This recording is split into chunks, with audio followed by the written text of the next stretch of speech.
صلاح الدین ایوبی شجاعت اور بے خوفی کے ان مظاہروں میں اور مقابلوں میں جذب ہو کے رہ گیا تھا۔ اسے ایسی ہی بہادر فوج کی ضرورت تھی۔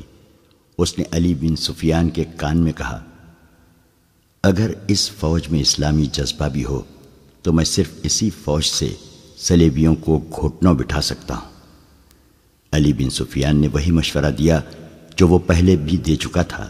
اس نے کہا کہ اگر ناجی سے کمان لے لی جائے تو جذبہ بھی پیدا ہو جائے گا، مگر صلاح الدین ایوبی ناجی جیسے ذہین اور تجربہ کار سالار کو سبکدوش کرنے کی بجائے سدھار کر راہ حق پر لانا چاہتا تھا۔ وہ اس جشن میں اپنی آنکھوں یہی دیکھنے آیا تھا کہ یہ فوج کردار کے لحاظ سے کیسی ہے۔ اسے ناجی کی اس درخواست سے ہی مایوسی ہو گئی تھی کہ اس کے سپاہی اور کمانڈر شراب پینا چاہتے ہیں اور ناچ گانا بھی ہوگا۔ صلاح الدین ایوبی نے اس کی درخواست اس وجہ سے منظور کی تھی کہ وہ یہ دیکھنا چاہتا تھا کہ یہ لشکر کس حد تک عیش و عشرت میں ڈوبا ہوا ہے۔ بہادری، شہ سواری اور تیغ زنی وغیرہ کے مظاہروں اور مقابلوں میں تو یہ فوج عسکری اور جنگی معیار پر پوری اترتی تھی، مگر کھانے کا وقت آیا تو یہ فوج بدتمیزیوں اور ہنگامہ پرور لوگوں کا بے قابو ہجوم بن گئی۔ کھانے کا انتظام وسیع و عریض میدان میں کیا گیا تھا۔ ایک طرف فوج کے کم و بیش 2000 آدمیوں کے لیے کھانا چنا گیا تھا، اور ان سے ذرا دور صلاح الدین ایوبی اور دیگر بڑے مہمانوں کے کھانے کا انتظام تھا۔ سینکڑوں سالم دمبے اور بکرے، اونٹوں کے سالم رانے اور ہزاروں مرغ روسٹ کیے گئے تھے۔ دیگر لوازمات کا کوئی شمار نہ تھا، اور سپاہیوں کے سامنے شراب کے چھوٹے چھوٹے مشکیزیں اور سراہیاں رکھ دی گئی تھیں۔ سپاہی کھانے اور شراب پر ٹوٹ پڑے، گٹاگٹ شراب چڑھانے لگے اور معرکہ آرائی ہونے لگی۔ صلاح الدین ایوبی یہ منظر دیکھ رہا تھا اور خاموش تھا۔ اس کے چہرے پر کوئی ایسا تاثر نہیں تھا جو یہ ظاہر کرتا کہ وہ کیا سوچ رہا ہے۔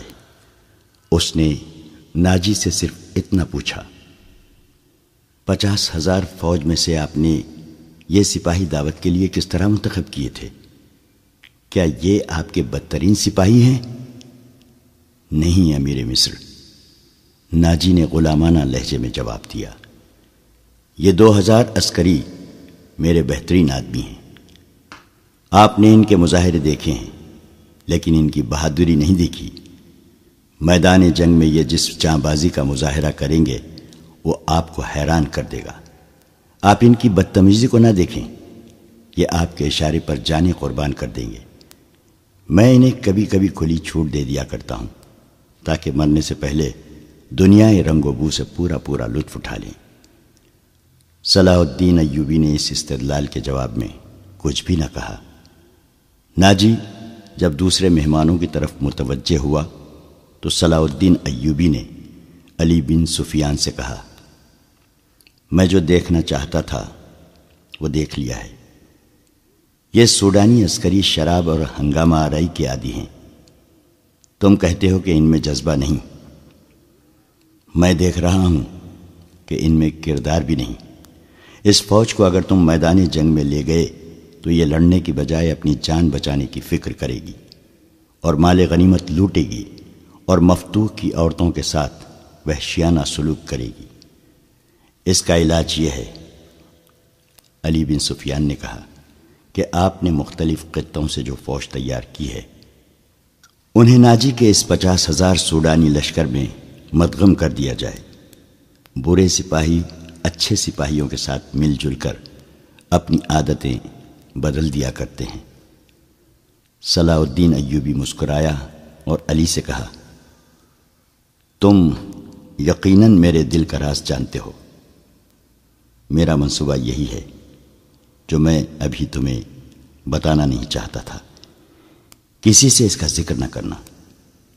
علی بن سفیان میں یہی وصف تھا کہ دوسروں کے دلوں کے راز جان لیتا تھا اور غیر معمولی طور پر ذہین تھا۔ وہ کچھ کہنے اور کہنے ہی لگا تھا کہ ان کے سامنے کئی اور مشعلیں روشن ہو گئیں۔ زمین پر بیش قیمت قالین بچھے ہوئے تھے۔ شہنائی اور سارنگ کا ایسا میٹھا اور پرسوز نغمہ ابھرا کہ مہمانوں پر سناٹا طاری ہو گیا۔ ایک طرف سے ناچنے والیوں کی قطار نمودار ہوئی، 20 لڑکیاں ایسے باریک اور نفیس لباس میں ملبوس چلی آ رہی تھیں جس میں ان کے جسموں کا انگ انگ نظر آ رہا تھا۔ ہر ایک کا لباس نہایت باریک، جو شانوں سے ٹخنوں تک لامبا تھا۔ ان کے بال کھلے ہوئے تھے اور اسی ریشم کا حصہ نظر آتے تھے جس کا انہوں نے لباس پہن رکھا تھا۔ صحرا کی ہلکی ہلکی ہوا سے اور لڑکیوں کی چال سے یہ ڈھیلا ڈھالا لباس ہلتا تھا تو یوں لگتا تھا جیسے پھولدار پودوں کی ڈالیاں فضا میں تیر رہی ہوں۔ ہر ایک کے لباس کا رنگ جدا تھا، ہر ایک کی شکل و صورت ایک دوسری سے مختلف تھی، لیکن حسن اور جسم کی لچک میں سب ایک جیسی تھی۔ ان کے مرمری بازو اوریاں تھے، وہ چلتی آ رہی تھیں لیکن قدم اٹھتے نظر نہیں آتے تھے۔ وہ ہوا کی لہروں کی مانند آ رہی تھیں، وہ نیم دائرے میں ہو کر رک گئیں۔ صلاح الدین ایوبی کی طرف منہ کر کے تعظیم کے لیے جھکی۔ سازندوں نے ان ریشمی بالوں اور جسموں کے جادو میں طلسم پیدا کر دیا۔ 2 سیاہ فام دیو ہیکل حبشی جن کی کمر کے گرد چیتوں کی کھالیں تھیں، ایک بڑا سا ٹوکرا اٹھائے تیز تیز قدم چلتے نظر آئے اور ٹوکرا لڑکیوں کے نیم دائرے کے سامنے رکھ دیا۔ ساز سپیروں کی بین کی دھن بجانے لگے۔ حبشی مست سانڈوں کی طرح پھونکارتے غائب ہو گئے۔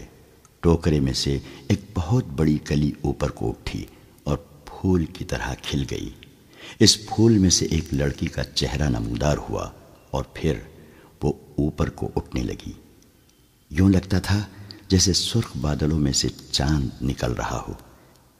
یہ لڑکی اس دنیا کی معلوم نہیں ہوتی تھی، اس کی مسکراہٹ بھی عرضی نہیں تھی، اس کے بالوں کی چمک بھی مصر کی کسی لڑکی کی چمک سے نہیں ملتی تھی، اور جب لڑکی نے پھول کی چوڑی پتیوں میں سے باہر قدم رکھا تو اس کے جسم کی لچک نے تماشائیوں کو مسحور کر لیا۔ علی بن سفیان نے صلاح الدین ایوبی کی طرف دیکھا، اس کے ہونٹوں پر مسکراہٹ تھی۔ صلاح الدین ایوبی نے مسکرا کر ان کی کان میں کہا، مجھے توقع نہیں تھی کہ یہ اتنی خوبصورت ہوگی۔ ناجی نے صلاح الدین ایوبی کے پاس آ کر کہا، امیر مصر کا اقبال بلند ہو، اس لڑکی کا نام زکوئی ہے، اسے میں نے آپ کی خاطر سکندریہ سے بلایا ہے۔ یہ پیشہ ور رقاصہ نہیں اور یہ عصمت فروش بھی نہیں، رقص سے اسے پیار ہے، شوخیہ ناچتی ہے، کسی محفل میں نہیں جاتی۔ میں اس کے باپ کو جانتا ہوں، ساحل پر مچھلیوں کا کاروبار کرتا ہے۔ یہ لڑکی آپ کی عقیدت مند ہے، آپ کو پیغمبر مانتی ہے۔ میں اتفاق سے اس کے گھر اس کے باپ سے ملنے گیا تو اس لڑکی نے استدعا کی کہ سنا ہے صلاح الدین ایوبی امیر مصر بن کے آئے ہیں، خدا کے نام پر مجھے ان سے ملوا دو۔ میرے پاس اپنی جان اور رقص کے سوا کچھ بھی نہیں جو میں اس عظیم ہستی کے قدموں میں پیش کروں۔ قابل صد اہتمام امیر، میں نے آپ سے رقص و سرور کی اجازت اسی لیے مانگی تھی کہ اس لڑکی کو میں آپ کے حضور پیش کرنا چاہتا تھا۔ آپ نے اسے بتایا تھا کہ میں اپنے سامنے کسی لڑکی کو رقص اور اوریانی کی حالت میں نہیں دیکھ سکتا۔ صلاح الدین ایوبی نے کہا، یہ لڑکیاں جنہیں آپ ملبوس لائے ہیں بالکل ننگی ہیں۔ عالی مقام ناجی نے کھسیانہ ہو کے جواب دیا، میں نے بتایا تھا کہ امیر مصر رقص کو ناپسند فرماتے ہیں، لیکن یہ کہتی تھی کہ وہ میرا رقص پسند کریں گے کیونکہ میرے رقص میں دعوت گناہ نہیں، یہ ایک باعصمت لڑکی کا رقص ہوگا۔ میں ایوبی کے حضور اپنا جسم نہیں اپنا فن پیش کروں گی۔ اگر میں مرد ہوتی تو ایوبی کی جان کی حفاظت کے لیے اس کے محافظ دستے میں شامل ہو جاتی۔ آپ کہنا کیا چاہتے ہیں؟ صلاح الدین ایوبی نے پوچھا۔ میں اس لڑکی کو اپنے پاس بلا کر اسے خراج تحسین پیش کروں کہ تم اپنے جسم کو ہزاروں مردوں کے سامنے اوریاں کر کے بہت اچھا ناچتی ہو۔ اسے اس پر شاباش کہوں کہ اس نے مردوں کے جنسی جذبات بھڑکانے میں خوب مہارت حاصل کی ہے؟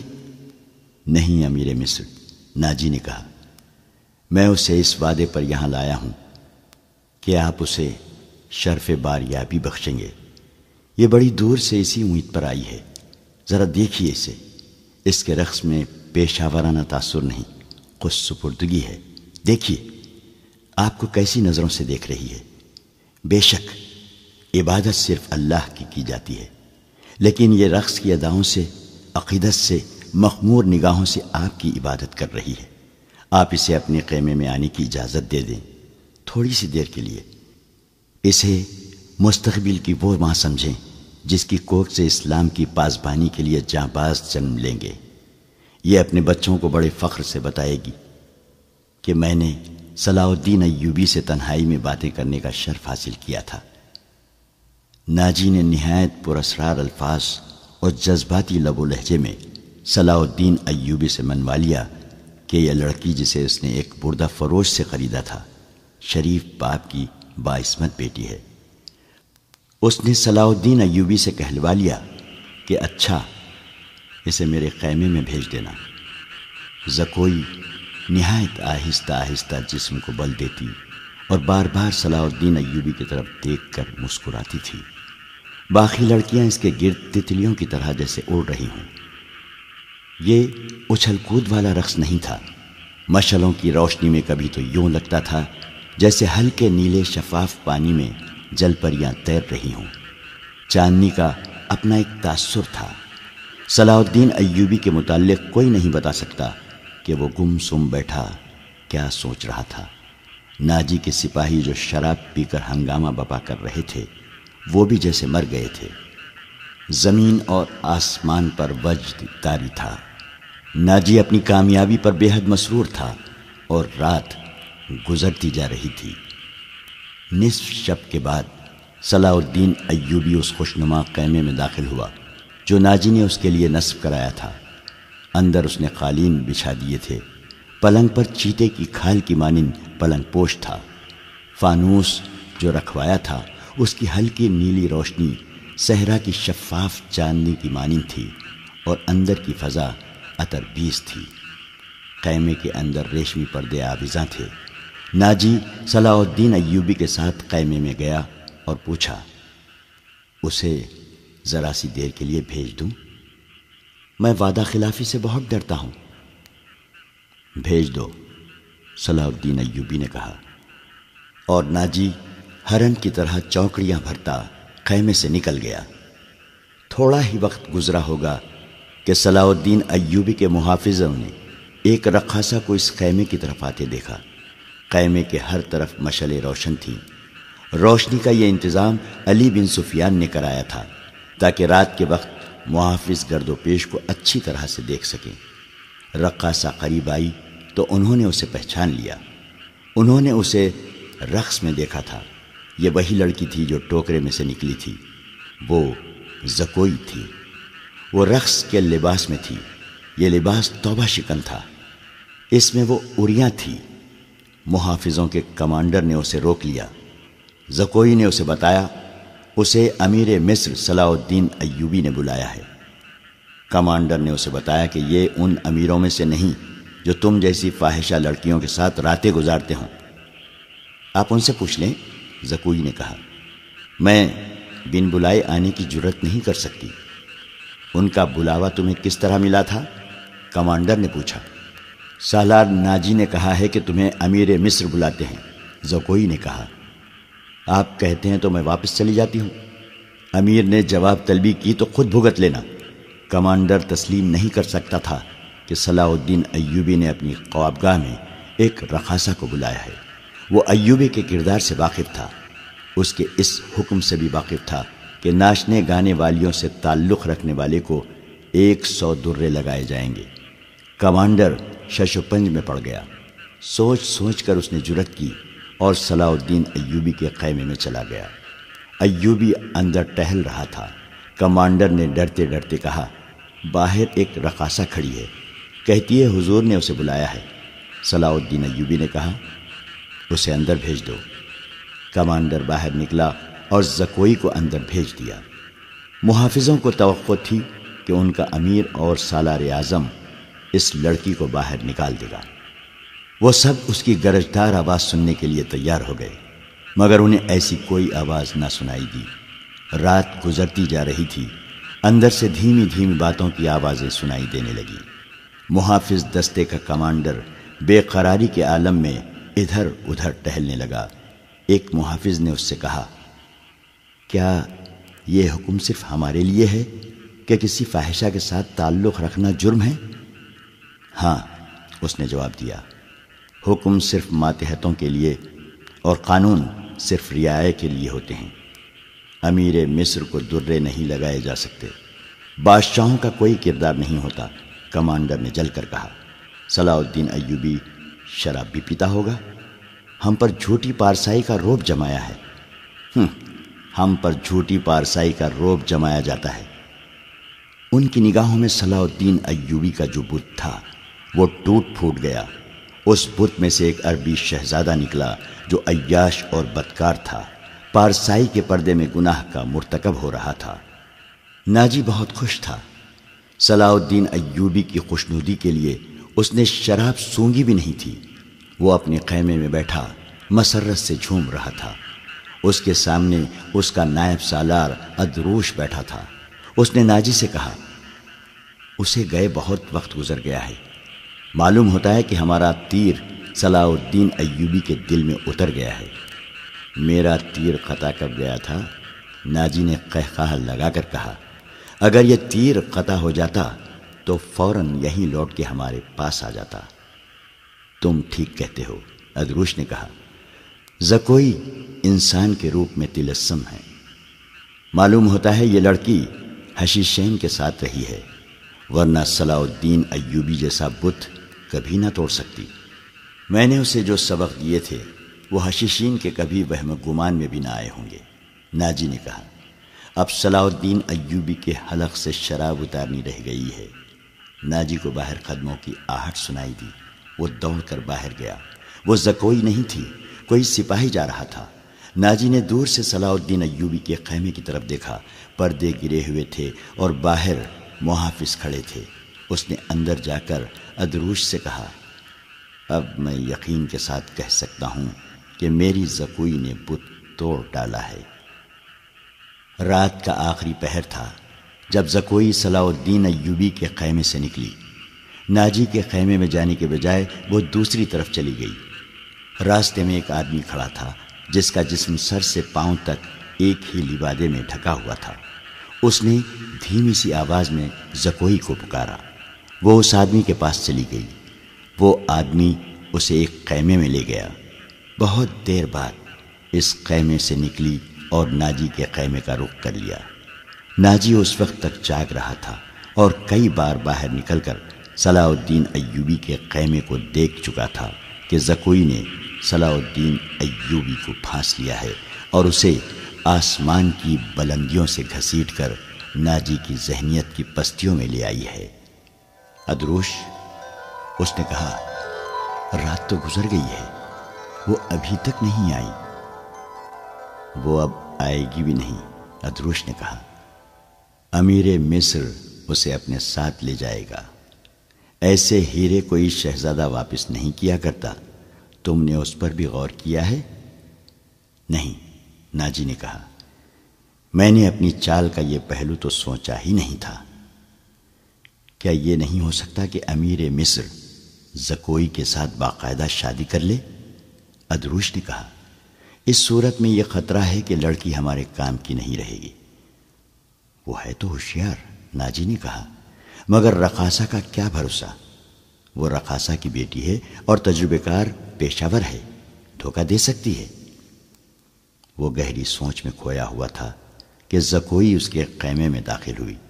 اس نے ہنس کر کہا، اپنے امیر کے جسم کا وزن کرو اور لاؤ اتنا سونا۔ آپ نے میرا یہی نام مقرر کیا تھا نا؟ پہلے بتاؤ ہوا کیا؟ ناجی نے بےتابی سے پوچھا۔ جو آپ چاہتے تھے، زکوئی نے جواب دیا۔ آپ کو یہ کس نے بتایا تھا کہ صلاح الدین ایوبی پتھر ہے، فولاد ہے اور وہ مسلمان کے اللہ کا سایہ ہے؟ اس نے زمین پر پاؤں کا ٹھڈ مار کر کہا، وہ اس ریس سے زیادہ بے بس ہے جسے ہوا کے ہلکے ہلکے جھونکے اڑاتے پھرتے ہیں۔ تمہارے حسن کے جادو اور زبان کے تلسم نے اسے ریت بنایا ہے۔ ادروش نے کہا، ورنہ یہ کمبخت چٹان تھا۔ ہاں چٹان تھا، زکوئی نے کہا، اب ریتیلا ٹیلا بھی نہیں۔ میرے متعلق کوئی بات ہوئی تھی؟ ناجی نے پوچھا۔ ہاں، زکوئی نے جواب دیا، پوچھتا تھا ناجی کیسا آدمی ہے؟ میں نے جواب دیا کہ مصر میں اگر کسی پر آپ کو اعتماد کرنا چاہیے تو وہ صرف ناجی ہے۔ اس نے پوچھا کہ تم کس طرح اسے جانتی ہو؟ میں نے کہا کہ وہ میرے باپ کے گہرے دوست ہیں، ہمارے گھر گئے تھے اور میرے باپ سے کہتے تھے کہ میں صلاح الدین ایوبی کا غلام ہوں، مجھے سمندر میں کودنے کا حکم دیں تو میں کود جاؤں گا۔ پھر اس نے مجھ سے پوچھا کہ تم باعصمت لڑکی ہو؟ میں نے کہا کہ میں آپ کی لونڈی ہوں، آپ کا ہر حکم سر آنکھوں پر۔ کہنے لگا، کچھ دیر میرے پاس بیٹھو۔ میں اس کے پاس بیٹھ گئی، پھر وہ اگر پتھر تھا تو موم ہو گیا اور میں نے موم کو اپنے سانچے میں ڈھال لیا۔ اس سے رخصت ہونے لگی تو اس نے مجھ سے معافی مانگی۔ کہنے لگا، میں نے زندگی میں پہلا گناہ کیا ہے۔ میں نے کہا، یہ گناہ نہیں، آپ نے میرے ساتھ دھوکہ نہیں کیا، زبردستی نہیں کی، مجھے بادشاہوں کی طرح حکم دے کر نہیں بلایا، میں خود آئی تھی، پھر بھی آؤں گی۔ لڑکی نے ہر ایک بات اس طرح کھل کر سنائی جس طرح اس کا جسم عریاں تھا۔ ناجی نے جوش مسرت سے اسے اپنے بازوؤں میں لے لیا۔ ادروش زکوئی کو خراج تحسین اور ناجی کو مبارکباد پیش کر کے خیمے سے نکل گیا۔ صحرا کی اس پر اسرار رات کی کوکھ سے جس صبح نے جنم لیا وہ کسی بھی صحرائی صبح سے مختلف نہیں تھی، مگر اس صبح کے اجالے نے اپنے تاریک سینے میں ایک راز چھپا لیا تھا جس کی قیمت اس سلطنت اسلامیہ جتنی تھی، جس کے قیام اور استحکام کا خواب صلاح الدین ایوبی نے دیکھا اور اس کی تعبیر کا عزم لے کر جوان ہوا تھا۔ گزشتہ رات اس صحرا میں جو واقعہ ہوا اس کے دو پہلو تھے۔ ایک پہلو سے صرف ناجی اور ادروش واقف تھے، دوسرے پہلو سے صلاح الدین ایوبی کا محافظ دستہ واقف تھا، اور صلاح الدین ایوبی، اس کا سراغ رساں اور جاسوس علی بن سفیان اور زکوئی، تین ایسے افراد تھے جو اس واقعے کے دونوں پہلوؤں سے واقف تھے۔ صلاح الدین ایوبی اور اس کے اسٹاف کو ناجی نے نہایت شان و شوکت اور عقیدت مندی سے رخصت کیا۔ سوڈانی فوج دو رویہ کھڑی صلاح الدین زندہ باد کے نعرے لگا رہی تھی۔ صلاح الدین ایوبی نے نعروں کے جواب میں بازو لہرانے، مسکرانے اور دیگر تکلفات کی پرواہ نہ کی۔ ناجی سے ہاتھ ملایا، اپنے گھوڑے کو ایڑ لگا دی، اس کے پیچھے اس کے محافظوں اور دیگر سٹاف کو بھی گھوڑے دوڑانے پڑے۔ اپنے مرکزی دفتر میں پہنچ کر وہ علی بن سفیان اور اپنے ایک نائب کو اندر لے گیا اور دروازہ اندر سے بند کر لیا۔ وہ سارا دن کمرے میں بند رہے۔ سورج غروب ہوا، رات تاریک ہو گئی، کمرے کے اندر کھانا تو درکنار، پانی بھی نہیں گیا۔ رات قاسی گزر چکی تھی جب تینوں باہر نکلے اور اپنے اپنے گھروں کو روانہ ہوئے۔ علی بن سفیان ان سے الگ ہوا تو محافظوں کے دستے کے کمانڈر نے اسے روک لیا اور کہا، محترم، ہمارا فرض ہے کہ ہم حکم مانیں اور زبان بند رکھیں، لیکن میرے دستے میں ایک مایوسی اور بے اطمینانی پیدا ہو گئی ہے۔ خود میں بھی اس کا شکار ہو رہا ہوں۔ کیسی مایوسی؟ محافظ کہتے ہیں کہ ایک فوج کو شراب پینے کی اجازت ہے تو ہمیں اس سے کیوں منع کیا گیا ہے؟ کمانڈر نے کہا، اگر آپ میری شکایت کو گستاخی سمجھے تو سزا دیں، لیکن میری شکایت سن لیں۔ ہم اپنے امیر کو خدا کا برگزیدہ انسان سمجھتے تھے اور اس پر دل و جان سے فدا تھے، مگر رات اس کے خیمے میں ایک رقاصہ گئی تھی۔ علی بن سفیان نے اس کی بات پوری کرتے ہوئے کہا، تم نے کوئی گستاخی نہیں کی۔ گناہ امیر کرے یا غریب، سزا میں کوئی فرق نہیں، گناہ بہرحال گناہ ہے۔ میں تمہیں یقین دلاتا ہوں کہ رقاصہ اور امیر مصر کی خفیہ ملاقات کے ساتھ گناہ کا کوئی تعلق نہیں تھا۔ یہ کیا تھا ابھی نہیں بتاؤں گا، آہستہ آہستہ وقت گزرنے کے ساتھ ساتھ تم سب کو معلوم ہو جائے گا کہ رات کیا ہوا تھا۔ اس نے کمانڈر کے کندھے پر ہاتھ رکھ کر کہا، میری بات غور سے سنو عامر بن صالح، تم پرانے عسکری ہو، اچھی طرح جانتے ہو کہ فوج اور فوج کے سربراہوں کے کچھ راز ہوتے ہیں جن کی حفاظت ہم سب کا فرض ہے۔ رقاصہ اور امیر مصر کے خیمے میں جانا بھی ایک راز ہے۔ اپنے جابازوں کو کسی شک میں نہ پڑنے دو اور کسی سے ذکر تک نہ ہو کہ رات کیا ہوا تھا۔ علی بن سفیان کی قابلیت اور کارناموں سے یہ کمانڈر آگاہ تھا، مطمئن ہو گیا اور اس نے اپنے دستے کے شکوک رفع کر دیے۔ اگلے روز صلاح الدین ایوبی دوپہر کا کھانا کھا رہا تھا کہ اس سے اطلاع دی گئی کہ ناجی ملنے آیا ہے۔ صلاح الدین ایوبی کھانے سے فارغ ہو کر ناجی سے ملا۔ ناجی کا چہرہ بتا رہا تھا کہ گھبرایا ہوا ہے اور غصے میں بھی ہے۔ اس نے ہکلانے کے لہجے میں کہا، قابل صد احترام امیر، کیا یہ حکم آپ نے جاری کیا ہے کہ سوڈانی محافظ فوج کی 50,000 نفری مصر کی اس فوج میں مدغم کر دی جائے جو حال ہی میں تیار ہوئی ہے؟ ہاں ناجی، صلاح الدین ایوبی نے تحمل سے جواب دیا۔ میں نے کل سارا دن اور رات کا کچھ حصہ صرف کر کے اور بڑی گہری سوچ و بچار کے بعد یہ فیصلہ تحریر کیا ہے کہ جس فوج کے تم سالار ہو اسے مصر کی فوج میں اس طرح مدغم کر دیا جائے کہ ہر دستے میں سوڈانیوں کی نفری صرف 10% ہو، اور تمہیں یہ حکم بھی مل چکا ہوگا کہ تم اب اس فوج کے سالار نہیں ہوگے، تم فوج کے مرکزی دفتر میں آ جاؤ گے۔ عالی مقام ناجی نے کہا، مجھے کس جرم کی سزا دی جا رہی ہے؟ اگر تمہیں یہ فیصلہ پسند نہیں تو فوج سے الگ ہو جاؤ۔ صلاح الدین ایوبی نے کہا، معلوم ہوتا ہے میرے خلاف سازش کی گئی ہے۔ ناجی نے کہا، آپ کے بلند دماغ اور گہری نظر کو چھان بین کر لینی چاہیے۔ مرکز میں میرے بہت سے دشمن ہیں۔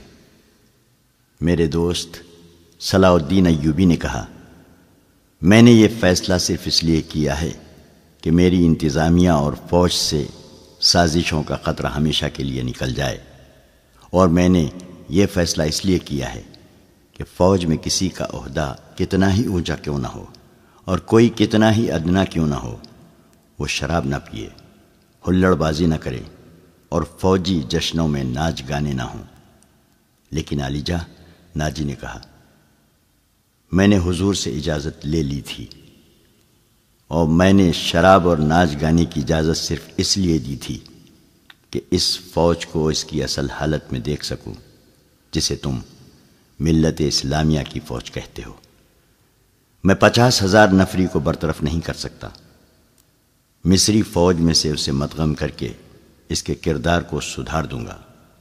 اور یہ بھی سن لو کہ ہم میں کوئی مصری، سوڈانی، شامی اور عجمی نہیں ہے، ہم مسلمان ہیں، ہمارا جھنڈا ایک اور مذہب ایک ہے۔ امیر عالی مرتبت نے یہ تو سوچا ہوتا کہ میری حیثیت کیا رہ جائے گی جس کے تم اہل ہو۔ صلاح الدین ایوبی نے کہا، اپنے ماضی پر خود ہی نگاہ ڈالو، ضروری نہیں کہ اپنی کارستانیوں کی داستان مجھ سے سنو، فوراً واپس ہو جاؤ، اپنی فوج کی نفری، سامان، جانوروں، سامان خورد و نوش وغیرہ کے کاغذات تیار کر کے میرے نائب کے حوالے کر دو۔ 7 دن کے اندر میرے حکم کی تعمیل مکمل ہو جائے۔ ناجی نے کچھ کہنا چاہا لیکن صلاح الدین ایوبی ملاقات کے کمرے سے نکل گیا۔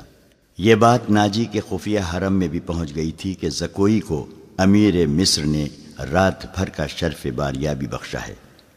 زکوئی کے خلاف حسد کی آگ پہلے ہی پھیلی ہوئی تھی۔ اسے آئے ابھی بہت تھوڑا عرصہ گزرا تھا، لیکن ناجی پہلے روز سے ہی اسے اپنے ساتھ رکھنے لگا تھا۔ اسے ذرا سی دیر کے لیے بھی اپنے اس حرم میں جانے نہ دیتا تھا جہاں اس کی دل پسند ناچنے والی جوان لڑکیاں رہتی تھیں۔ زکوئی کو اس نے الگ کمرہ دیا تھا۔ انہیں یہ تو معلوم نہ تھا کہ ناجی اسے صلاح الدین ایوبی کو موم کرنے کی ٹریننگ دے رہا ہے اور وہ کسی بہت بڑے تقریبی منصوبے پر کام کر رہا ہے۔ یہ رقاصائیں یہ دیکھ کر جل بھن گئی تھیں کہ زکوئی نے ناجی پر قبضہ کر لیا ہے اور اس کے دل میں ان کے خلاف نفرت پیدا کر دی ہے۔ حرم کی 2 لڑکیاں زکوئی کو ٹھکانے لگانے کی سوچتی رہتی تھیں۔ اب انہوں نے دیکھا کہ زکوئی کو امیر مصر نے بھی اتنا پسند کیا ہے کہ اسے رات بھر اپنے خیمے میں رکھا ہے، تو وہ پاگل سی ہو گئی۔ اسے ٹھکانے لگانے کا واحد طریقہ قتل تھا۔ قتل کے 2 ہی طریقے ہو سکتے تھے، زہر یا کرائے کا قاتل جو اسے سوتے میں قتل کرائے۔ دونوں طریقے ممکن نہیں تھے کیونکہ زکوئی باہر نہیں نکلتی تھی اور زہر دینے کے لیے اس تک رسائی نہیں ہو سکتی تھی۔ ان دونوں نے حرم کی سب سے زیادہ چالاک ملازمہ کو اعتماد میں لے رکھا تھا، اسے انعام و اکرام دیتی رہتی تھی۔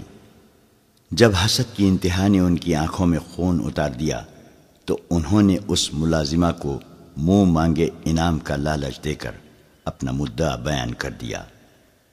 یہ ملازمہ بڑی منجھی ہوئی عورت تھی۔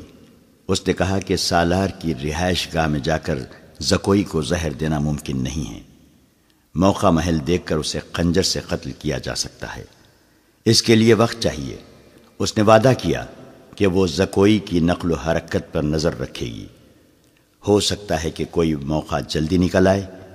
اس جرائم پیشہ عورت نے یہ بھی کہا کہ اگر کوئی موقع نہ نکلا تو حشیشین کی مدد حاصل کی جائے گی، مگر وہ معاوضہ بہت زیادہ لیتے ہیں۔ دونوں لڑکیوں نے اسے یقین دلایا کہ وہ زیادہ سے زیادہ معاوضہ دینے کو تیار ہیں۔ ناجی بے حد غصے کے عالم میں اپنے کمرے میں ٹہل رہا تھا۔ زکوئی اسے ٹھنڈا کرنے کی بہت کوشش کر رہی تھی، لیکن اس کا غصہ بڑھتا جا رہا تھا۔ آپ مجھے اس کے پاس جانے دیں، زکوئی نے 4تھی بار کہا۔ میں اسے شیشے میں اتار لوں گی۔ بیکار ہے، ناجی نے گرج کر کہا۔ وہ کمبخت حکم نامہ جاری کر چکا ہے جس پر عمل بھی شروع ہو چکا ہے۔ مجھے اس نے کہیں کا نہیں رہنے دیا۔ اس پر تمہارا جادو نہیں چل سکا۔ مجھے معلوم ہے کہ میرے خلاف یہ سازش کرنے والے لوگ کون ہیں۔ وہ میری ابھرتی ہوئی حیثیت سے حسد کرتے ہیں۔ میں امیر مصر بننے والا تھا، میں نے یہاں کے حکمرانوں پر حکومت کی ہے، حالانکہ میں معمولی سا سالار تھا۔ اب میں سالار بھی نہیں رہا۔ اس نے دربان کو اندر بلا کر کہا، ادروش کو بلا لائے۔ اس کا ہمراز اور نائب ادروش آیا تو ناجی نے اس کے ساتھ بھی اسی موضوع پر بات کی۔ اسے وہ کوئی نئی خبر نہیں سنا رہا تھا۔ ادروش کے ساتھ وہ صلاح الدین ایوبی کے نئے حکم نامے پر تفصیلی تبادلہ خیال کر چکا تھا، مگر دونوں اس کے خلاف کوئی کارروائی سوچ نہیں سکے تھے۔ اب اس کے دماغ میں ایک کارروائی آ گئی تھی۔ اس نے ادروش سے کہا، میں نے جوابی کارروائی سوچ لی ہے۔ کیا؟ بغاوت، ناجی نے کہا۔ ادروش چپ چاپ اسے دیکھتا رہا۔ ناجی نے کہا، تم حیران ہو گئے ہو؟ کیا تمہیں شک ہے کہ یہ 50,000 سوڈانی فوج ہماری وفادار نہیں؟ کیا یہ صلاح الدین ایوبی کی نسبت مجھے اور تمہیں اپنا حاکم اور بحیقہ نہیں سمجھتی؟ کیا تم اپنی فوج کو یہ کہہ کر بغاوت پر آمادہ نہیں کر سکتے کہ تمہیں مصریوں کا غلام بنایا جا رہا ہے اور مصر تمہارا ہے؟ ادروش نے گہری سانس لے کر کہا، میں نے اس اقدام پر غور نہیں کیا تھا۔ بغاوت کا انتظام ایک اشارے پر ہو سکتا ہے، لیکن مصر کی نئی فوج بغاوت کو دبا سکتی ہے اور اس فوج کو کمک بھی مل سکتی ہے۔ حکومت سے ٹکر لینے سے پہلے ہمیں ہر پہلو پر غور کر لینا چاہیے۔ میں غور کر چکا ہوں، ناجی نے جواب دیا۔ میں عیسائی بادشاہوں کو مدد کے لیے بلا رہا ہوں۔ تم 2 پیامبر تیار کر دو، انہیں بہت دور جانا ہے۔ آؤ میری باتیں غور سے سن لو۔ زکوئی، تم اپنے کمرے میں چلی جاؤ۔ زکوئی اپنے کمرے میں چلی گئی اور وہ دونوں ساری رات اپنے کمرے میں بیٹھے رہے۔ صلاح الدین ایوبی نے دونوں فوجوں کو مدغم کرنے کا وقت 7 روز مقرر کیا تھا۔ کاغذی کارروائی ہوتی رہی، ناجی پوری طرح تعاون کرتا رہا۔ 4 روز گزر چکے تھے۔ اس دوران ناجی ایک بار پھر صلاح الدین ایوبی سے ملا، لیکن اس نے کوئی شکایت نہ کی۔ تفصیلی رپورٹ دے کر صلاح الدین ایوبی کو مطمئن کر دیا کہ 7ویں روز دونوں فوجیں ایک ہو جائیں گی۔ صلاح الدین ایوبی کے نائبین نے بھی اسے یقین دلایا کہ ناجی دیانتداری سے تعاون کر رہا ہے، مگر علی بن سفیان کی رپورٹ کسی حد تک پریشان کن تھی۔ اس کی انٹیلیجنس سروس نے رپورٹ دی تھی کہ سوڈانی فوج کے سپاہیوں میں بے اطمینانی اور ابتری پائی جاتی ہے۔ وہ مصری فوج میں مدغم ہونے پر خوش نہیں۔ ان کے درمیان یہ افواہیں پھیلائی جا رہی تھیں کہ مصری فوج میں مدغم ہو کر ان کی حیثیت غلاموں کی سی ہو جائے گی، انہیں مال غنیمت بھی نہیں ملے گا اور ان سے بار برداری کا کام لیا جائے گا، اور سب سے بڑی بات یہ ہے کہ انہیں شراب نوشی کی اجازت نہیں ہوگی۔ علی بن سفیان نے یہ رپورٹیں صلاح الدین ایوبی تک پہنچا دی۔ ایوبی نے اسے کہا کہ یہ لوگ طویل مدت سے عیش کر رہے ہیں، انہیں نئی تبدیلی یقیناً پسند نہیں آئے گی۔ مجھے امید ہے کہ وہ نئے حالات اور ماحول کے عادی ہو جائیں گے۔ اس لڑکی سے ملاقات ہوئی یا نہیں؟ صلاح الدین ایوبی نے پوچھا۔ نہیں، علی نے جواب دیا، اس سے ملاقات ممکن نظر نہیں آتی۔ میرے آدمی ناکام ہو چکے ہیں، ناجی نے اسے قید کر رکھا ہے۔ اس سے اگلی رات کا واقعہ ہے۔ رات ابھی تاریک ہوئی تھی۔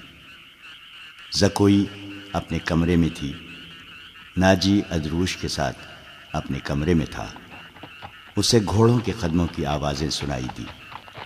اس نے پردہ ہٹا کر دیکھا، باہر کے چراغوں کی روشنی میں اسے 2 گھوڑ سوار گھوڑوں سے اترتے دکھائی دیے۔ لباس سے وہ تاجر معلوم ہوتے تھے، لیکن وہ گھوڑوں سے اتر کر ناجی کے کمرے کی طرف چلے تو ان کی چال بتاتی تھی کہ یہ تاجر نہیں۔ اتنے میں ادروش باہر نکلا۔ دونوں سوار اسے دیکھ کر رک گئے اور ادروش کو سپاہیوں کے انداز سے سلام کیا۔ ادروش نے ان کے گرد گھوم کر ان کے لباس کا جائزہ لیا، پھر انہیں کہا کہ ہتھیار دکھاؤ۔ دونوں نے پھرتی سے چوغے کھولے اور ہتھیار دکھائے۔ ان کے پاس چھوٹی تلواریں اور ایک خنجر تھا۔ ادروش انہیں اندر لے گیا۔ دربان ایک طرف کھڑا تھا۔ زکوئی گہری سوچ میں کھو گئی۔ وہ کمرے سے نکلی اور ناجی کے کمرے کا رخ کیا، مگر دربان نے اسے دروازے پر روک لیا اور کہا کہ اسے حکم ملا ہے کہ کسی کو اندر نہ جانے دوں۔ زکوئی کو وہاں ایسی حیثیت حاصل ہو گئی تھی کہ وہ کمانڈروں پر بھی حکم چلانے لگی تھی۔ دربان کے روکنے سے بھی وہ سمجھ گئی کہ کوئی خاص بات ہے۔ اسے یاد آیا کہ 2 راتیں پہلے ناجی نے اس کی موجودگی میں ادروش سے کہا تھا، میں عیسائی بادشاہوں کو مدد کے لیے بلا رہا ہوں، تم 2 پیامبر تیار کرو، انہیں بہت دور جانا ہے۔ اور پھر اس نے زکوئی کو اپنے کمرے میں چلے جانے کو کہا تھا، اور اس نے بغاوت کی باتیں بھی کی تھیں۔ یہ سب کچھ سوچ کر وہ اپنے کمرے میں واپس چلی گئی۔ اس کے اور ناجی کے خاص کمرے کے درمیان ایک دروازہ تھا جو دوسری طرف سے بند تھا۔ اس نے اسی دروازے کے ساتھ کان لگا دیے۔ ادھر کی آوازیں دھیمی تھیں، اسے کوئی بات سمجھ نہ آئی۔ کچھ دیر بعد اسے ناجی کی بڑی صاف آواز سنائی دی۔ اس نے کہا، آبادیوں سے دور رہنا، اگر کوئی شک و پکڑنے کی کوشش کرے تو تم سب سے پہلے یہ پیغام غائب کرنا، جان پر کھیل جانا، جو بھی راستے میں حائل ہو اسے ختم کر دینا۔ تمہارا سفر 4 دنوں کا ہے، 3 دنوں میں پہنچنے کی کوشش کرنا۔ سمت یاد کر لو، شمال مشرق۔ دونوں آدمی باہر نکلے۔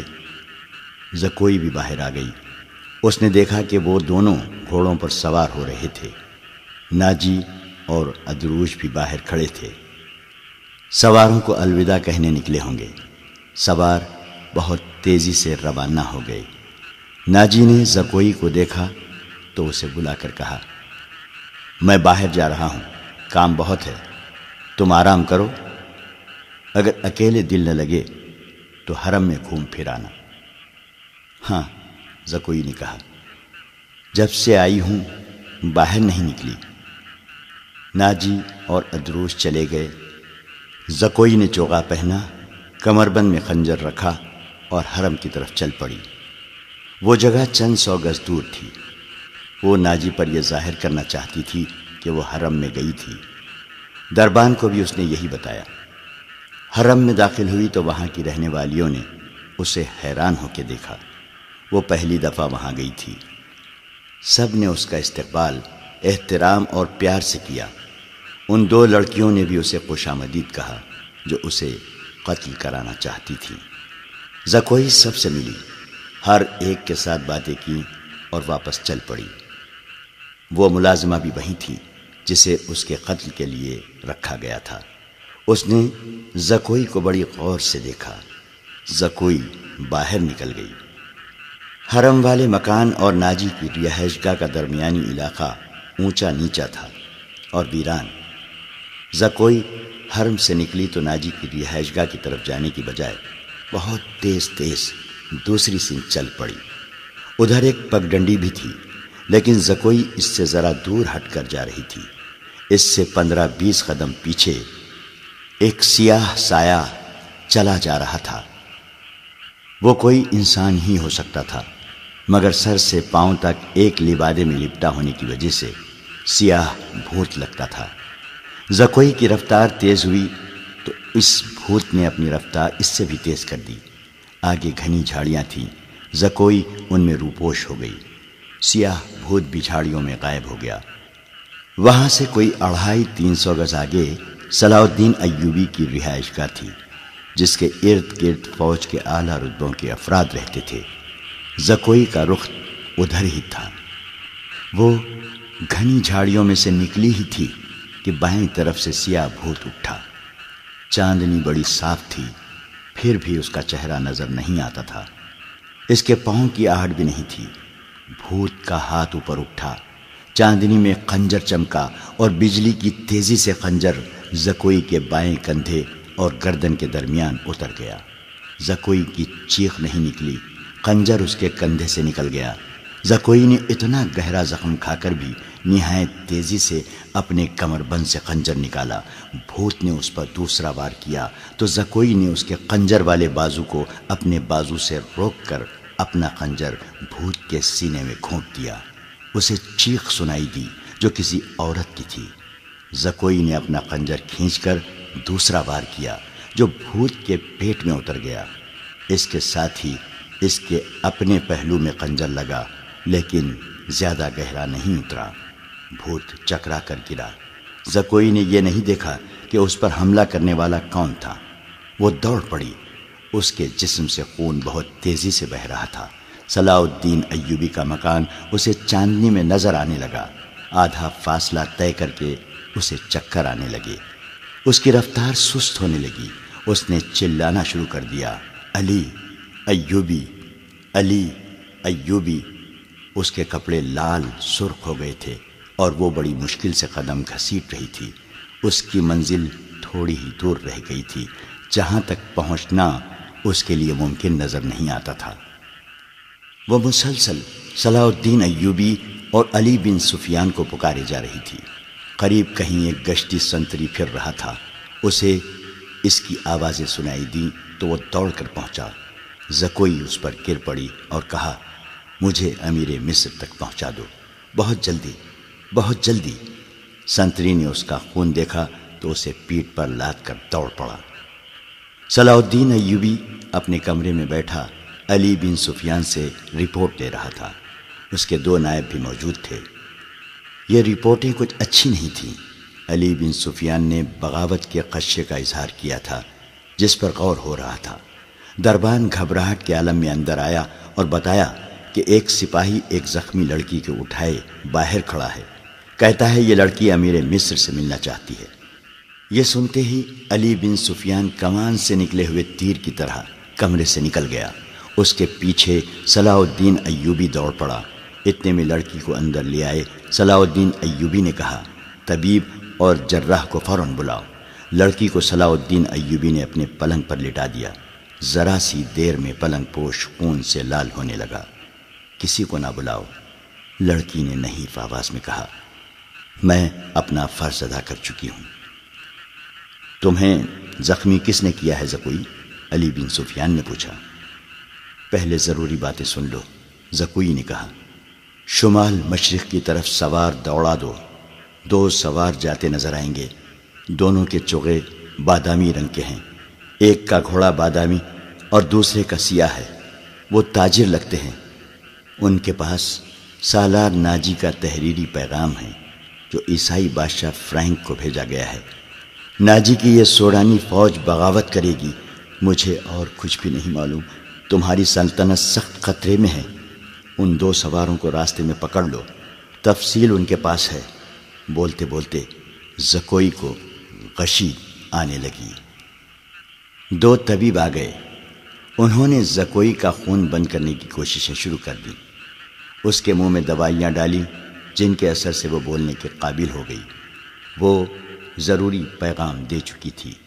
اس کے بعد اس نے دوسری ساری باتیں سنائیں، مثلاً ناجی نے ادروش کے ساتھ کیا باتیں کی تھیں، اسے کس طرح اپنے کمرے میں بھیج دیا گیا تھا، ناجی کا غصہ اور بھاگ دوڑ، 2 سواروں کا آنا وغیرہ۔ پھر اس نے بتایا کہ اسے کچھ علم نہیں کہ اس پر حملہ کرنے والا کون تھا۔ وہ موقع موضوع دیکھ کر ادھر ہی رپورٹ دینے کے لیے آ رہی تھی کہ پیچھے سے کسی نے اسے خنجر گھونپ دیا۔ اس نے اپنا خنجر نکال کر حملہ آور پر حملہ کیا۔ حملہ آور کی چیخ بتاتی تھی کہ وہ کوئی عورت ہے۔ اس نے حملے کی جگہ بتائی۔ اسی وقت اس جگہ آدمی دوڑا دیے گئے۔ زکوئی نے کہا تھا کہ وہ زندہ نہیں ہو سکتی۔ اس کے خنجر اس کے سینے اور پیٹ میں لگے تھے۔ خون رک نہیں رہا تھا۔ زیادہ تر خون تو پہلے ہی بہہ گیا تھا۔ زکوئی نے صلاح الدین ایوبی کا ہاتھ پکڑا اور چوم کر کہا، اللہ آپ کو اور آپ کی سلطنت کو سلامت رکھے۔ آپ شکست نہیں کھا سکتے۔ مجھ سے زیادہ کوئی نہیں بتا سکتا کہ صلاح الدین ایوبی کا ایمان کتنا پختہ ہے۔ پھر اس نے علی بن سفیان سے کہا، میں نے کوتاہی تو نہیں کی؟ آپ نے جو فرض مجھے سونپا تھا وہ میں نے پورا کر دیا ہے۔ تم نے اس سے زیادہ پورا کیا ہے۔ علی بن سفیان نے اس سے کہا، میرے تو وہم و گمان میں بھی نہ تھا کہ ناجی اس حد تک خطرناک کارروائی کرے گا اور تمہیں جان کی قربانی دینی پڑے گی۔ میں نے تمہیں صرف مخبری کے لیے وہاں بھیجا تھا۔ کاش میں مسلمان ہوتی، زکوئی نے کہا۔ اس کے آنسو نکل آئے۔ اس نے کہا، میرے اس کام کا جو بھی معاوضہ دینا ہے وہ میرے اندھے باپ اور سدا بیمار ماں کو دے دینا۔ ان کی معذوریوں نے مجھے 12 سال کی عمر میں رقاصہ بنا دیا تھا۔ زکوئی کا سر ایک طرف ڈھلک گیا، آنکھیں ادکھلی رہیں اور ہونٹ اس طرح نیمبا جیسے مسکرا رہی ہو۔ طبیب نے نفس پر ہاتھ رکھا اور صلاح الدین ایوبی کی طرف دیکھ کر سر ہلایا۔ زکوئی کی روح اس کے زخمی جسم سے آزاد ہو گئی تھی۔ صلاح الدین ایوبی نے کہا، یہ کسی بھی مذہب کی تھی، اسے پورے اعزاز کے ساتھ دفن کرو۔ اس نے اسلام کے لیے جان قربان کی ہے، یہ ہمیں دھوکہ بھی دے سکتی تھی۔ دربان نے بتایا کہ باہر ایک عورت کی لاش آئی ہے۔ جا کر دیکھا، وہ ایک ادھیڑ عمر کی عورت کی لاش تھی۔ جائے وقوع سے وہ 2 خنجر ملے تھے۔ اس عورت کو کوئی نہیں پہچانتا تھا۔ یہ ناجی کے حرم کی ملازمہ تھی جس نے انعام کے لالچ میں زکوئی پر قاتلانہ حملہ کیا تھا۔ رات کو ہی زکوئی کو فوجی اعزاز کے ساتھ دفن کر دیا گیا اور ملازمہ کی لاش گڑھا کھود کر دفنا دی گئی۔ دونوں کو خفیہ طریقے سے دفنایا گیا۔ انہیں جب دفنایا جا رہا تھا، صلاح الدین ایوبی نے نہایت اعلیٰ نسل کے 8 جوان گھوڑے منگوائے اور 8 سوار منتخب کر کے انہیں علی بن سفیان کی کمان میں ناجی کے ان 2 آدمیوں کے پیچھے دوڑا دیا جو ناجی کا پیغام لے کے جا رہے تھے۔ زکوئی کون تھی؟ وہ مراکش کی ایک رقاصہ تھی۔ کسی کو بھی معلوم نہیں کہ اس کا مذہب کیا تھا۔ وہ مسلمان نہیں تھی، عیسائی بھی نہیں تھی، جیسا کہ کہا جا چکا ہے کہ علی بن سفیان صلاح الدین ایوبی کی انٹیلیجنس یعنی جاسوسی اور سراغ رسانی کا سربراہ تھا۔ اسے دوسروں کے راز معلوم کرنے کے لیے کئی ڈھنگ اختیار کرنے پڑتے تھے۔ صلاح الدین ایوبی اسے اپنے ساتھ مصر لایا تھا۔ یہاں آ کر معلوم ہوا کہ سوڈانی فوج کا سالار ناجی سازشی اور شیطان ہے۔ اس کے اندرون خانہ حالات معلوم کرنے کے لیے علی بن سفیان نے جاسوسی کا جال بچھا دیا تھا۔ اسے راز کی ایک بات یہ معلوم ہوئی کہ ناجی حسن بن صباح کے فدائیوں کی طرح مخالفین کو حسین لڑکیوں اور حشیش سے پھانستا اور اپنا گرویدہ بناتا یا مروا دیتا ہے۔ علی بن سفیان نے تلاش بسیار کے بعد کسی کی وساست سے زکوئی کو مراکش سے حاصل کیا اور خود بردہ فروش کا بہروپ دھار کر اسے ناجی کے ہاتھ بیچ دیا۔ اس لڑکی میں ایسا جادو تھا کہ ناجی اسے صلاح الدین ایوبی کو پھانسنے کے لیے استعمال کرنا چاہتا تھا، مگر خود ہی اس لڑکی کے دام میں پھنس گیا۔ پھنسا بھی ایسا کہ اس کے سامنے وہ اپنے نائب سالار کے ساتھ راز کی باتیں کرتا رہا۔ اس نے زکوئی کو جشن کی رات صلاح الدین ایوبی کے خیمے میں بھیج دیا اور اپنی اس فتح پر بے حد مسرور تھا کہ صلاح الدین ایوبی کا اس نے بت توڑ دیا ہے۔ اب وہ اسی لڑکی کے ہاتھوں اسے شراب بھی پلا سکے گا اور پھر اسے اپنا مرید بنا لے گا۔ مگر اس کے فرشتے کو بھی نہیں معلوم ہو سکا کہ زکوئی صلاح الدین ایوبی ہی کی جاسوسہ تھی۔ وہ اسے خیمے میں رپورٹیں دیتی رہی اور صلاح الدین ایوبی سے ہدایات لیتی رہی تھی۔ اس کے خیمے سے نکل کر زکوئی دوسری طرف چلی گئی تھی، جہاں اسے منہ اور سر پر لپیٹے ایک آدمی ملا تھا۔ وہ آدمی علی بن سفیان تھا، جس نے اسے کچھ اور ہدایت دی تھی۔ اس کے بعد زکوئی ناجی کے گھر سے باہر نہ نکل سکی، اس لیے وہ علی بن سفیان کو کوئی رپورٹ نہ دے سکی۔ آخر اسے موقع مل گیا اور وہ ایسی خبر لے کر وہاں سے نکلی جو خدا کے سوا کسی اور کو معلوم نہ تھی۔ یہ زکوئی کی بد نصیبی تھی کہ حرم میں اس کے خلاف اس لیے سازش ہو رہی تھی کہ اس نے ناجی پر قبضہ کر لیا ہے۔ یہ سازش کامیاب ہو گئی اور زکوئی قتل ہو گئی، لیکن وہ اطلاع پہنچانے تک زندہ رہی۔ اس کے مرنے کے بعد کچھ عرصہ بعد وہ معاوضہ جو علی بن سفیان نے اس کے ساتھ طے کیا تھا، صلاح الدین ایوبی کی طرف سے انعام اور وہ رقم جو علی بن سفیان نے ناجی سے بردہ فروش کے بھیس میں زکوئی کی قیمت کے طور پر وصول کی تھی، مراکش میں زکوئی کے معذور والدین کو ادا کر دی۔ موت کی اس رات کے ستارے ٹوٹ گئے اور صبح طلوع ہوئی تو علی بن سفیان 8 سواروں کے ساتھ انتہائی تیز رفتار سے شمال مشرق کی طرف جا رہا تھا۔ آبادیاں دور پیچھے رہ گئی تھیں۔ اسے معلوم تھا کہ فرینک کے ہیڈ کوارٹر تک پہنچنے کا راستہ کون سا ہے۔ رات انہوں نے گھوڑوں کو تھوڑی سی دیر کے لیے آرام دے دیا تھا۔ یہ عربی گھوڑے تھکے ہوئے بھی تازہ دم لگتے تھے۔ دور افق پر کھجور کے چند ایک درخت میں علی کو 2 گھوڑے جاتے نظر آئے۔ اس نے اپنی پارٹی کو رستہ بدلنے اور اوٹ میں ہونے کے لیے ٹیلوں کے ساتھ ساتھ ہو جانے کو کہا۔ وہ صحرا کا رازدان تھا، بھٹکنے کا اندیشہ نہ تھا۔ اس نے رفتار اور تیز کر دی۔ اگلے 2 سواروں اور اس کی پارٹی میں کم و بیش 4 میل کا فاصلہ تھا۔ یہ فاصلہ طے ہو گیا مگر گھوڑے تھک گئے۔ وہ جب کھجوروں کے درختوں تک پہنچے تو 2 سوار کوئی 2 میل دور مٹی کے ایک پہاڑی کے ساتھ ساتھ جا رہے تھے۔ ان کے گھوڑے بھی شاید تھک گئے تھے۔ دونوں سوار اترے اور نظروں سے اوجھل ہو گئے۔ وہ پہاڑی کی اوٹ میں بیٹھ گئے ہیں، علی بن سفیان نے کہا اور راستہ بدل دیا۔ فاصلہ کم ہوتا گیا اور جب فاصلہ چند گز رہ گیا تو دونوں سوار اوٹ سے سامنے آئے۔ انہوں نے گھوڑوں کے سر پر دوڑنے کا شور سن لیا تھا۔ وہ دوڑ کر غائب ہو گئے۔ علی بن سفیان نے گھوڑے کو ایڑ لگائی۔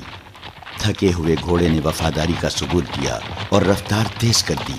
باقی گھوڑے بھی تیز ہو گئے۔ پہاڑی کے اندر گئے تو دونوں سوار وہاں سے جا چکے تھے، مگر دور نہیں گئے تھے، وہ شاید گھبرا بھی گئے تھے۔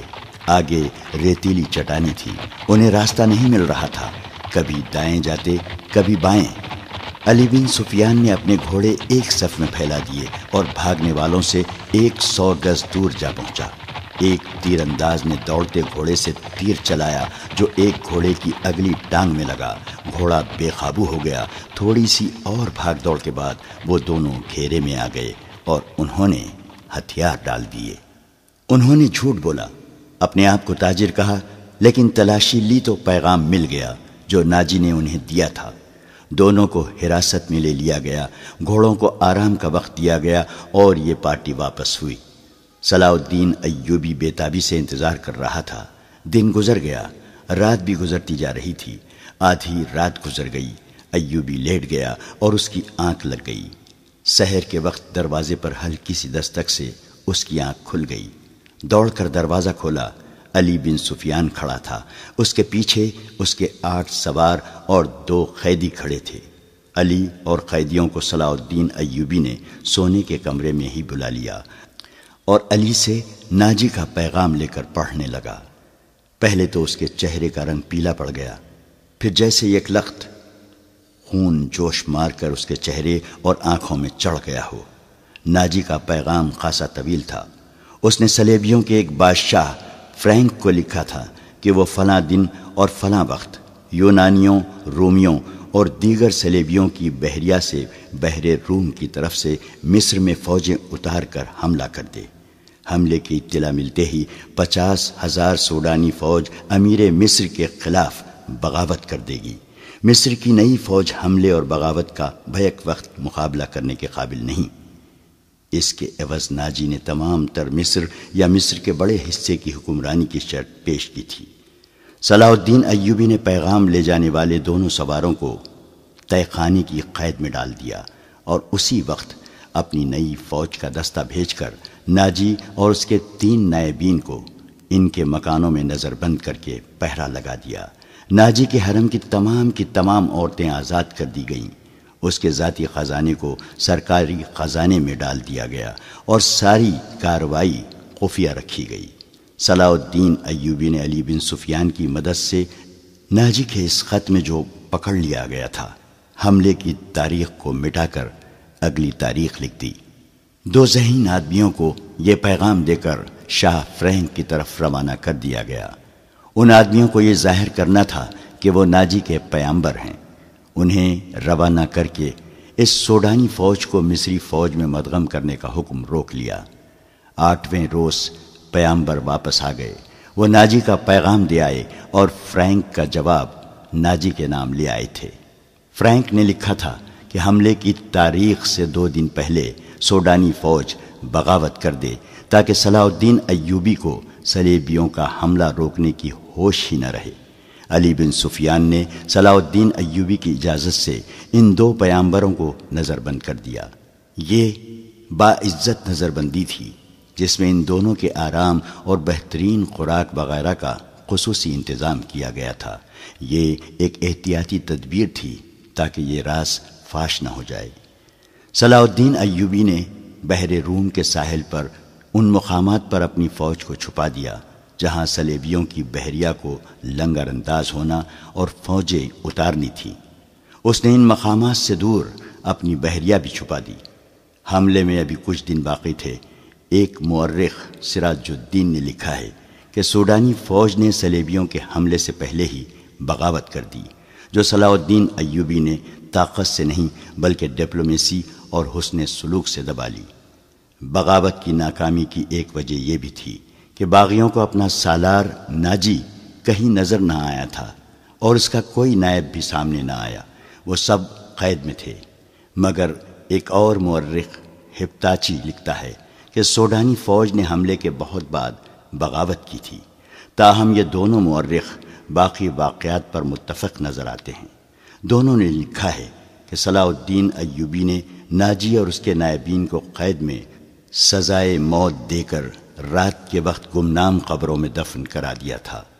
ان دونوں مورخوں نے اور تیسرے مورخ لین پول نے صلیبیوں کی بحریے کے اعداد و شمار ایک ہی جیسے لکھے ہیں۔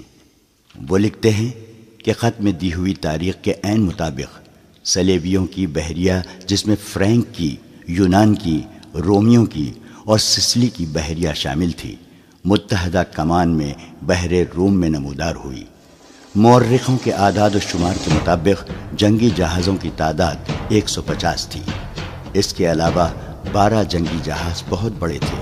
ان میں مصر میں اتارنے کے لیے فوج تھی۔ اس فوج کے صلیبی کمانڈر ایملرک تھا۔ جن بادبانی کشتیوں میں رسد تھی، ان کی تعداد کا صحیح اندازہ نہیں کیا جا سکا۔ جہاز 2 قطاروں میں آ رہے تھے۔ صلاح الدین ایوبی نے دفاع کی کمان اپنے پاس رکھی۔ اس نے صلیبیوں کی بحریہ کو ساحل کے قریب آنے دیا۔ سب سے پہلے بڑے جہاز لنگر انداز ہوئے۔ اچانک ان پر آگ برسنے لگی۔ یہ منجنیقوں سے پھینکی ہوئی مشعلیں تھیں اور آگ کے گولے اور ایسی تیر بھی تھے جن کے پچھلے حصے جلتی ہوئی شعلوں کی مانند تھے۔ مسلمانوں کی برسائی ہوئی اس آگ نے جہازوں اور کشتیوں کے بادبانوں کو آگ لگا دی۔ جہاز لکڑی کے بنے ہوئے تھے، فوراً جل اٹھے۔ ادھر سے مسلمانوں کے چھپے ہوئے جہاز آ گئے، انہوں نے بھی آگ ہی برسائی۔ یوں معلوم ہوتا تھا جیسے بحر روم جل رہا ہو۔ صلیبیوں کے جہاز رخ موڑ کر ایک دوسرے سے ٹکرانے اور ایک دوسرے کو جلانے لگے۔ ان میں سے صلیبی فوج سمندر میں کود گئی۔ ان میں سے جو سپاہی ساحل کی طرف آئے وہ صلاح الدین ایوبی کے تیر اندازوں کا نشانہ بنے۔ ادھر نور الدین زنگی نے شاہ فرینک کی سلطنت پر حملہ کر دیا۔ فرینک نے اپنی فوج کو مصر میں داخل کرنے کے لیے خشکی کے ذریعے روانہ کر دیا تھا۔ فرینک صلیبیوں کی بحریہ کے ساتھ تھا۔ اسے اپنے ملک پر حملے کی اطلاع ملی تو بڑی مشکل سے جان بچا کر اپنے ملک میں پہنچا، مگر وہاں کی دنیا ہی بدل گئی تھی۔ بحر روم میں صلیبیوں کا متحدہ بیڑا نظر آتش ہو گیا اور فوج جل کر اور ڈوب کر ختم ہو گئی۔ صلیبیوں کا ایک کمانڈر ایملرک بچ گیا۔ اس نے ہتھیار ڈال کر صلح کی درخواست کی، جو بہت بڑی رقم کے عوض منظور کر لی گئی۔ یونانیوں اور سسلی والوں کے کچھ جہاز بچ گئے تھے۔